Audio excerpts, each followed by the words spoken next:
22nd March 2023. Good afternoon. Let's see, what we might be looking at today is that I thought I might read a little bit from Robert Nozick's Philosophical Explanations. Now, this is a book that I found a couple weeks ago, and Robert Nozick is most famous for his famous debates with a guy by the name of Walzer, W-L-Z-E, or Walzer. So Nozick and Walzer, since the 80s, out of the academic elite of Harvard and Yale, respectively, or the two big schools with regards to the academic elite in America, basically entertained a series of debates with regards to what kind of boils down to the book Spheres of Justice. Spheres of Justice. So after the era where political correctness had begun kind of a course of rise in terms of society and these kinds of things, there was that Spheres of Justice began to introduce some of these notions of what is justice and how to go about things. And we're seeing the development of some of this over the past 10 or 15 years. Any of these ideas that kind of come up out of this scholarly approach to these things has been kind of political correctness to, or whatever you might want to call it. So in the societal sense, Nozick's and Walzer's debates were kind of seminal in the terms of the discourse and the concepts and the vocabulary, where then these kinds of ideas in train, the discussions would follow in terms of how people frame things and this sort of thing. Now, when I found this book, what I was interested to find in it was that it's actually much more about the technical philosophy. Here, Nozick, in his philosophical explanations, has a lot going on with regards to our technical philosophy and our foundations from philosophy's side, how we discern meaning, how there's a semiotics of things and phenomenology as they're so related. And for those, I kind of point to Umberto Eco sometimes, who's a great semiotician, or that otherwise we get into these concepts of phenomenology and meaning. That here, in terms of the philosophy, one thing that struck me about this book when I picked it up was leafing through the table of contents and skimming into a section that describes how do we get something from nothing. As in physics, we know that there's conservation laws. There's no something from nothing, but just out of pure abstract reason and thought, which is necessarily a freer theory than a physics theory in its concreteness, we get to wondering how we can explain how things arise as from nothing. And it's not really an unfamiliar concept to philosophical approaches anywhere around the world, all since antiquity in history. Because, for example, the Bible starts with, there was nothing, and then goes on to explain how there's something. And similarly, in the Eastern traditions, there's the notions of the null or the void, and out of this springs all these things. That when we get to these questions philosophically of why there is a thing, just like in cosmology, we have a Big Bang theory, it just kind of arose, or in biblical type theory, that there was a discussion of that there was this emptiness, and then the clouds parted, as it were. That as we talk about how that works up from philosophy in our canon, we kind of fast forward from the ancient Greeks and the notions of elements, the notions of atomism, and all these original ideas in mathematics and geometry, technical philosophy, in terms of the foundation of what is being and nothing. So we point at Kant, Immanuel Kant, and then Hegel for being and nothing, respectively, where Kant basically really got into the notion of what is being. And then we talk about the Ding on Zik, the thing on itself, and there's also the notions of the noumenon, which are kind of these not quite paradoxical, but somehow infraconsistent objects and elements of our discourse. And then we point to Leibniz and the monadology for our monism and stuff like that. And then we have Hegel, who got more into the concept of nothing, and so we kind of have, how is there nothing from being?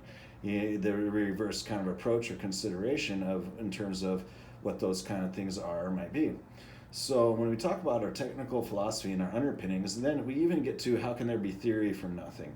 And if nothing is nothing, then isn't that a theorem itself? We kind of begin in this way, then consider alternation and some of these other things that arise from the dialectic and the dialectical that results a square of opposition, that in this manner we can begin to discuss what are the ideas and considerations that arise from pure abstract reason that result a sort of theory of theoretical objects, or the theory of theory, meta theory, if you will, but plainly theory, where in a sense that to be a pure theory, it must be framed in itself, in its own context. And these are concepts that Immanuel Kant very well explored, and then on to Hegel, and then that as we leap forward a while, then there's basically Heidegger after him and them, that came up with time, that being nothing in time. That later in the 21st century, after the end of the 20th century, then there are quite a few more things that came as arising about the consideration of chance, uncertainty and chance. Or again, how we arrive at, in the technical philosophy for how reason works and what the objects of abstract thought are, abstraction, and how that's concrete eventually, that these are the kinds of things that come up in a consideration of what our meaning is of our considerations of those things. So I had found that, and I thought I would read a couple quotes from Nozick and insert my discourse. And then here, this is just René Descartes we were talking about, and this is The Dawn of Tantra. And that those are books kind of, again, about this philosophy of means of thinking. So these are kind of instead put together, Descartes, The Dawn of Tantra, and Dzogchen, which is after Buddhism, just explaining and showing that the East and West have the same kind of concepts that they address philosophically. They kind of start from different ends in either end of it, and then they have different ways to approach it in terms of the various thinkings of abstraction and the dialectic of Descartes, and the theories of abstraction and the dialectic of the Dalai Lama, that these kinds of things lead us to be able to kind of consider them as a whole again, as a monism, and to help explain why the alternative abstractions of the dually void yet universal of our monism or nihilism arrive at that. We basically look at the same objects of thought is somehow this dually self-infraconsistent void and universal. So that's a usual kind of notion that people might arrive at from plainly just pondering the things. That's when I picked up this book, it describes that he took a sabbatical and went to the Holy Land or Jerusalem for a year or so, and somewhere in Tel Aviv or what, set up an office and set out to write this book. I too seek an unreadable book, urgent thoughts to grapple with in agitation and excitement, revelations to be transformed by or to transform, a book incapable of being read straight through, a book even to bring reading to stop. So this is from his introduction in the beginning. I hadn't really noticed that dramatic section before. That then he goes on to describe, on page 8 of the introduction, philosophical explanations. There is a second mode of philosophy, not directed to arguments and proofs. It seeks explanations. The explanatory. Various philosophical things need to be explained. A philosophical theory is introduced to explain them, to render them coherent and better understood. This is where, when we talk about our philosophy, there's philosophy as why and how we do things, and then there's a philosophy of psychology and morals and ethics that still follow, where morality and ethicality or ethics are both studies of the human condition. And there's also that to Kant and Hegel are ascribed various moral philosophies and ethical philosophies. That here, though, what we're really interested in is the technical philosophy as to how we can be balanced and objective in the sense of what are moral and ethical philosophies as well. so that we can also arrive at these things that are considered virtuous or what is good in terms of the abstract notion of being able to define for morals and ethics what is good after this kind of conscientious approach to philosophy overall, which then even allows us to entertain and affirm, if you will, or retain or reject such notions of monism or how things are of a whole in our universalism that comes as from these things. There's a second mode of philosophy, not directed to arguments and proofs. It seeks explanations. So here in the status of the hypotheses, the next section, explanation versus proof.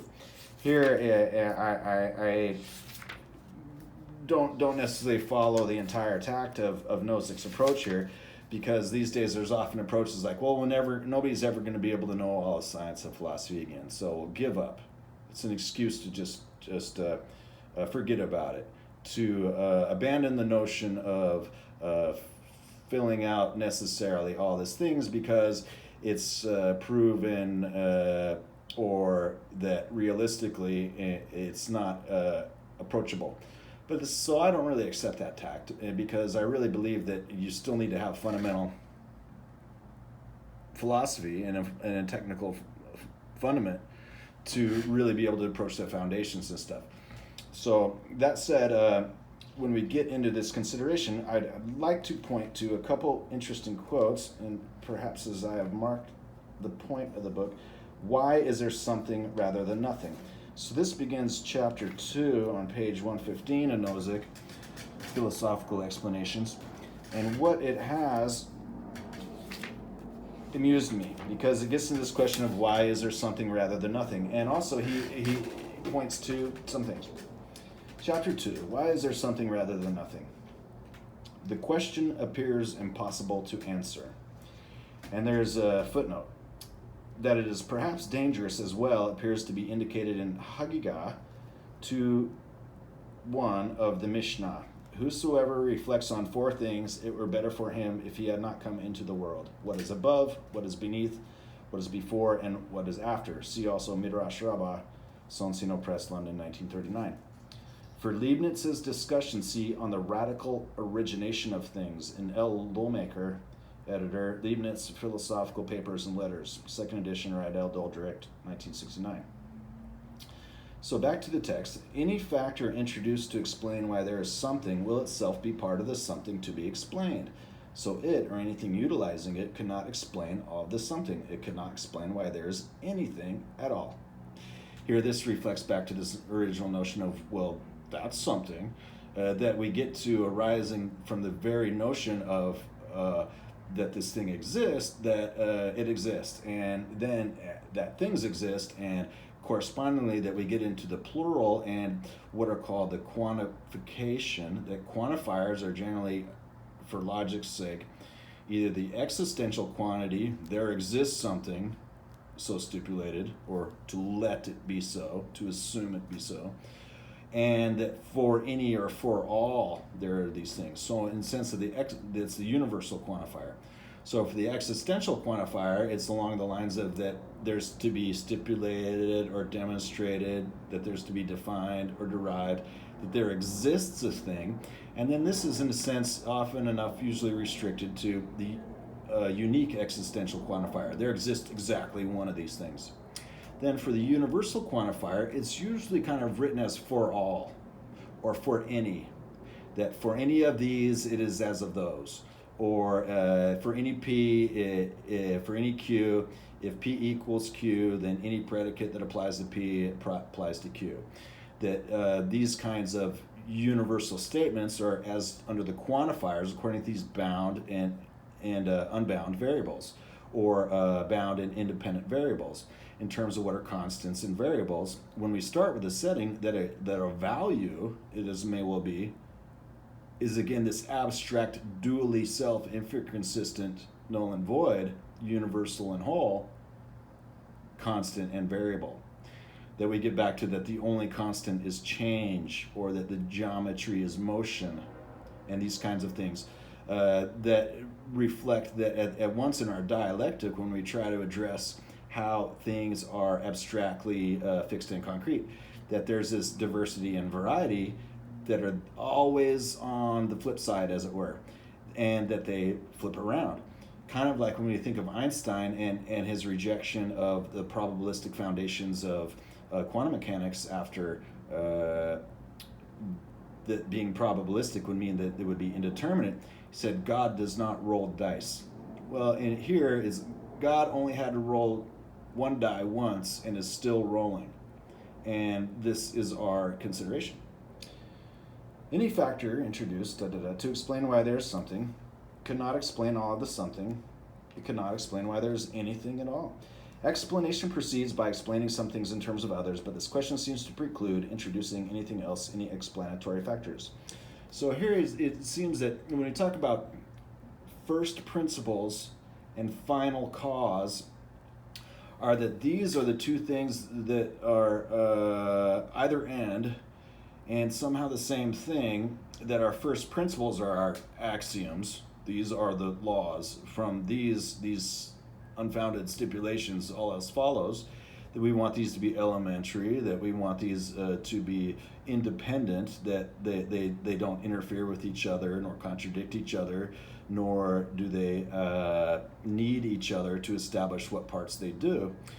And then final cause is basically in terms of that all of determinism is so been piled up that for first principles, this being a sort of key phrase, and final cause, that these are the kinds of things that are what may be referred to when Nozick refers to explanatory factors.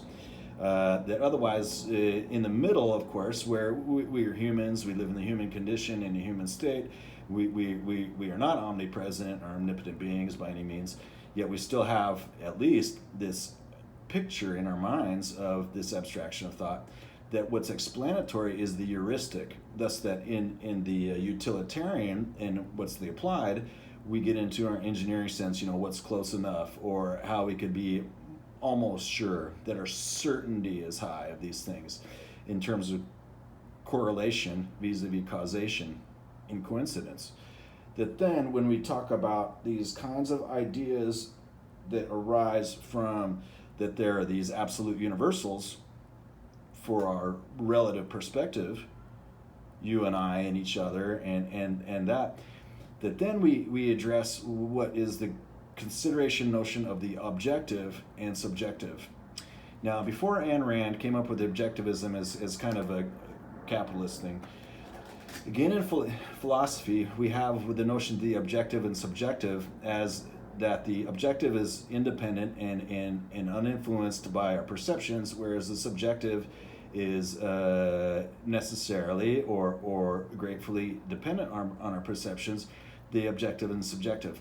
Now, these two terms, according to how you look at them and the sense of whether it's an individual or some kind of we think, they basically have reverse and opposite meanings, and as they so may be applied. And so when it gets to what is objective and what is subjective, here we want for our axioms and our fundamental theories that the objective is clean and clear and of its own first principles, that here then we get to the notion of that we've established that the objective is our subjective instead of that the subjective is our objective. Now, what that is to point back to in the earlier part of the conversation is in the notion of these axioms and their independence and how there can be explanatory factors, as Nozick puts it, that can exist, or that these first principles for the logical already include some of these sorts of notions of constancy and variability in diversity and variety. They're diverse in the dialectic and as well various underneath. Yet as well that there's this constancy, and this arises that a determinism, that what is so and what may be. So these are kinds of explanatory factors that we might almost always assign to be present in our abstraction. And this gets into what's called the difference between the logical and non-logical. The logical is only those aspects of relation as what are the objects of abstraction. So that when we talk about the logical statements of a theory, that there are only those things having to do with affirmation and negation or contradiction and non-contradiction. That then the non-logical doesn't necessarily mean absent of logic, but in sometimes called the properly logical, then those are the objects, what we refer to as concrete objects in our contemplations. Like the world is a non-logical object, or a number in a set theory is a non-logical object, or a theory in a model theory is in a sense a non-logical object. Well, whereas in their own respective theories they're logical, that in the other theories they're non-logical. Then when it reduces that there's only one theory, there are only logical objects, that then somehow this theory, whether it's God's own truth or that which is given to us or that which we may discover, where the general idea that this is only discovered, not invented by our minds, that it must exist for us to not be essentially facile and facetious as of about it, that we can arrive at why these truisms, that there's a logical language and named after a fellow named Comenius, who was an early Jesuit, Society of Jesus, the guy who kind of brought forth a lot of the notions of wide schooling, that Comenius came up with this idea that there's a language where only true things are well formed. There's no way to express a fallacy.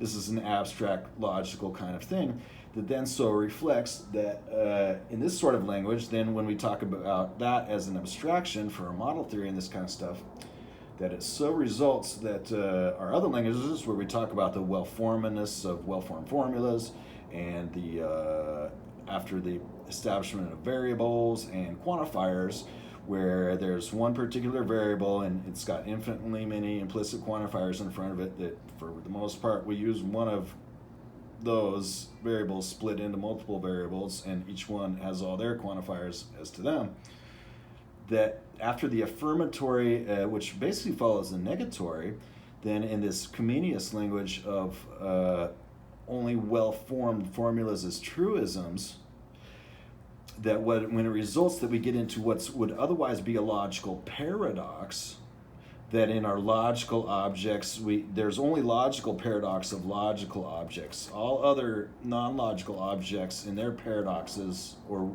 perceived to be paradoxes, are only contradictions or fallacies. That when we talk about what's called there's a particular logical paradox called the liar paradox, this sentence is not true, that it asserts of itself the sentence that is not true, that is not, that instead becomes just a prototype of the discovery of a fallacy. This is that truth is discovered, lies are invented. When a lie is discovered, that's the truth. And so this gets into then why we might be able to consider in this plain logical setting that there's a very certain paucity to it, a certain efficiency to it, a certain value of the notion that once something has been established as true, then anything that goes on after the establishment of something that is false is basically of nothing. There's a concept called, and where the terms are originally Latin mostly, ex falso, out of fallacy or falsehood, quod libe, that you could speak freely, quod, speak libe, freely. And the idea is that, well, once you've made an error, then you can, in a proof, which is where derivations so follow, that it's possible to state any bizarre abstract thing as a truism. According to this notion of that there is a well-formed true logical theory and there are no paradoxes in it, then that is not so. And so this helps us reduce to what would otherwise be confabulations or fallacies or the practice of making lies, which is a science of its own sort, the truth of the science and art of making lies, that all that is reduced away in terms of the real and abstract and logical, that instead we can ponder a true theory, a consistent theory, and a complete theory. Thus, that when Nozick has had to retreat a bit from when we talk about theory these days, that after Ernst Gödel or Kurt Gödel rather, and the logical philosophy after the foundations of mathematics in the 20th century, that it was shown that, well, no theory, there is not a theory that can be both consistent and complete. That is basically only our relative sense. We only have the means to accomplish that or to consider that. While, abstractly, we have given ourselves the notion, or simply enough found the notion, as philosophies do over time, that there is such a thing, and that it is so affirmed after just a very abstract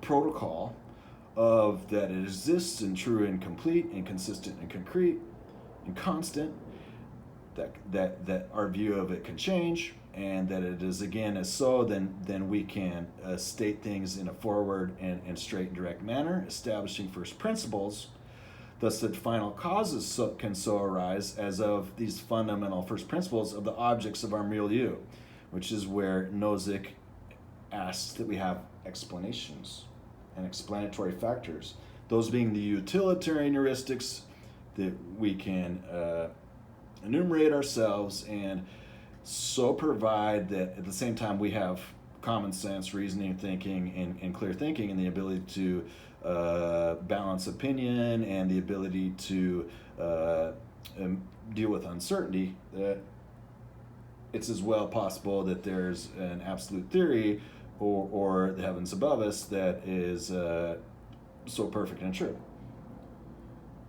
So Nozick continues, some writers conclude from this that the question is ill-formed and meaningless. The question, why is there something rather than nothing? But why do they cheerfully reject the question rather than despairingly observe that it demarcates a limit of what we can hope to understand? So daunting is the question that even a recent urger of it, Heidegger, who terms it the fundamental question of metaphysics, proposes no answer, and does nothing towards showing how it might be answered.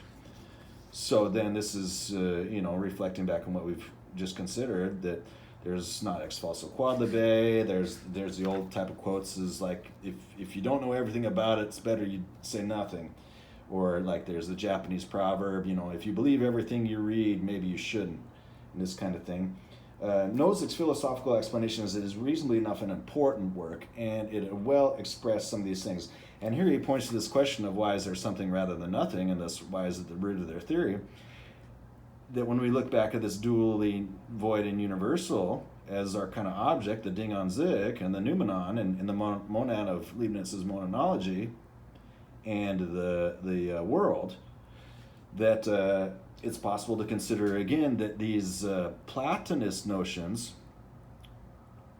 are brought forward to a strong Platonist monism of the 21st century.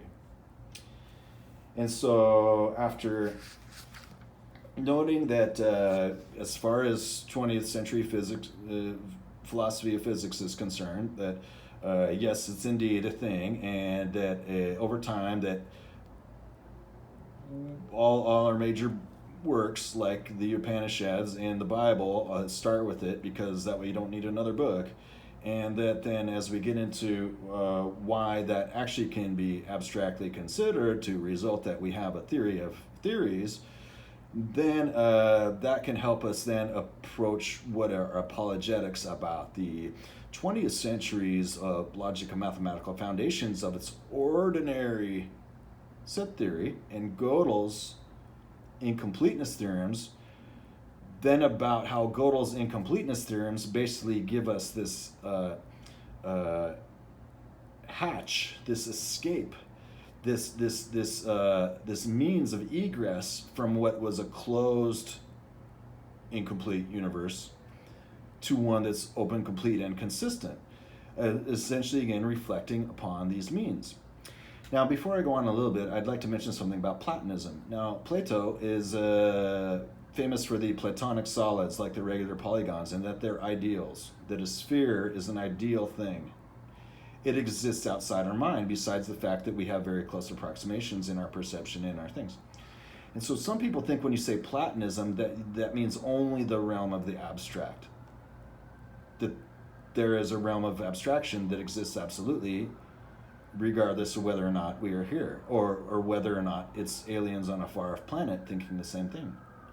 So Platonism can also be seen as that our reality and our universe is a real thing when we look at both sides of it, so that this way, when we say Platonism, we don't mean a divorce from reality.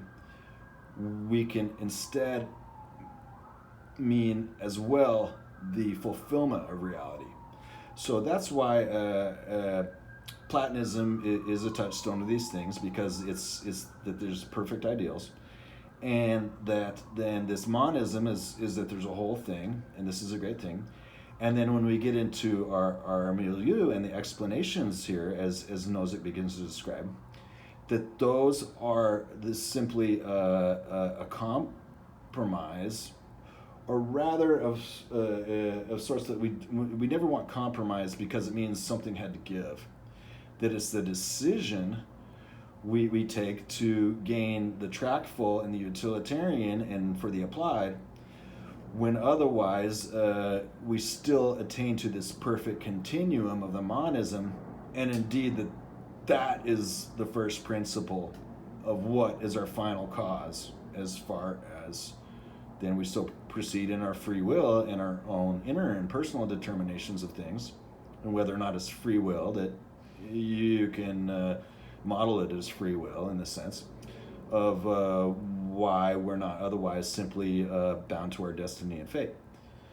Thus we can go on, and we'll read on here of the section Metaphysics. After Nozick's comment that why is there something rather than nothing, according to Heidegger, is the fundamental question of metaphysics. This chapter considers several possible answers to the question. My aim is not to assert one of these answers as correct. If I had great confidence in any one, I wouldn't feel the special need to devise and present several. The aim, rather, is to loosen our feeling of being trapped by a question with no possible answer, one impossible to answer yet inescapable, so that one feels the only thing to do is gesture at a Mark Rothko painting. The question cuts so deep, however, that any approach that stands a chance of yielding an answer will look extremely weird. Now, I see this is where I don't necessarily agree, because I've already adopted from these first principles of the dually void and universal this idea that from nothing, that's a theorem. The question cuts so deep, however, that any approach, someone who proposes a non-strange answer shows he didn't understand the question. How can there arise something from nothing? What it is.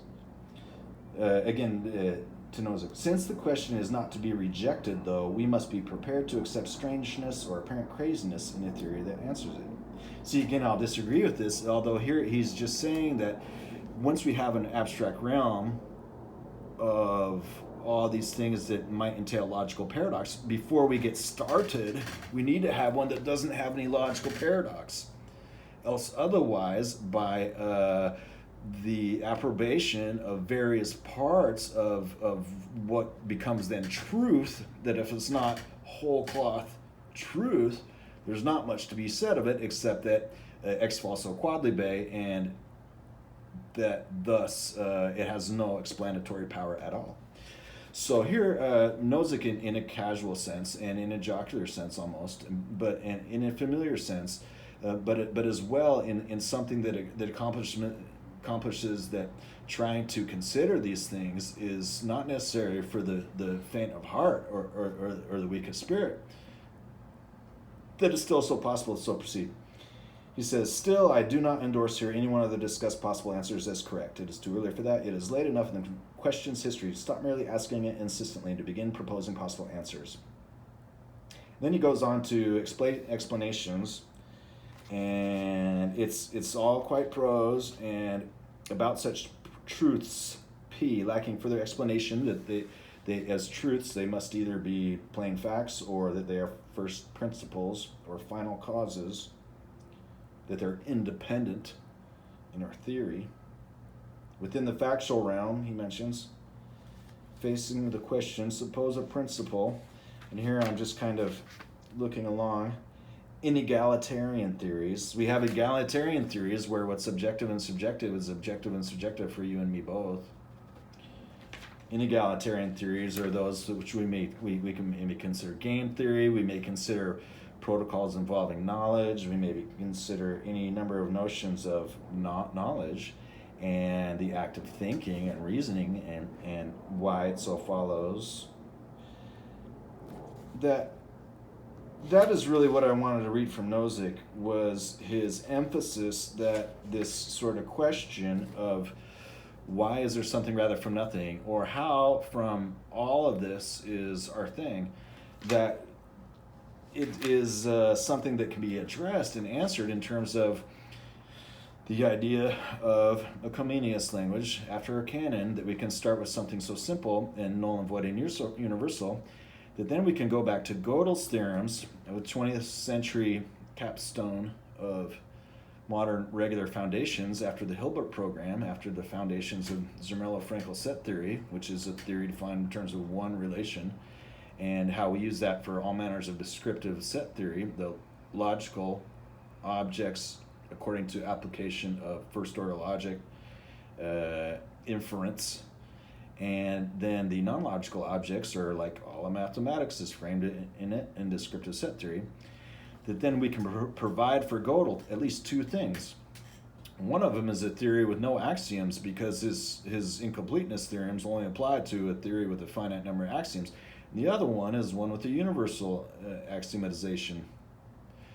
Again, kind of getting around or making for that we may read otherwise what's outlaid as the same terms with just this augmented context that allows us to have this absolute truth as our backdrop for what then is called Tarski truth, or this truth that we may say, given what's so stipulated of a tiny finite fragment of a theory, that then it so results that it's possible to have a strong modern Platonism, a strong modern mathematical Platonism, a notion that there's absolute theory exists, and as well that we may still keep such usual things that they're supposed to come out of the freedom of imagination and the freedom of will, that those are not precluded by there being a true universe, and that determinism can still be a thing, but we can just model it as all the objective perceptions of reality of any thinking thing, or in the animist sense, that anything. That is so results that we can consider from this brief reading from Robert Nozick and Philosophical Explanations, that when we consider how to address this age-old question and what it has from that brief recapitulation of the Western canon and its brief correlation to the Eastern canon, that all things together result that we can have a sort of common philosophy that's a unified of a sort philosophy, that's a technical philosophy that arrives us at a logical that is free of paradox, or that paradox are paradoxin are examples of either contradictions or unstated assumptions, or otherwise what is to be resolved only. That in this manner we can arrive at a usual fundamental notion again, where a continuum for mathematics simply enough arises from these first principles, and then that we're able to get a geometry for Euclid that's this axiomless geometry.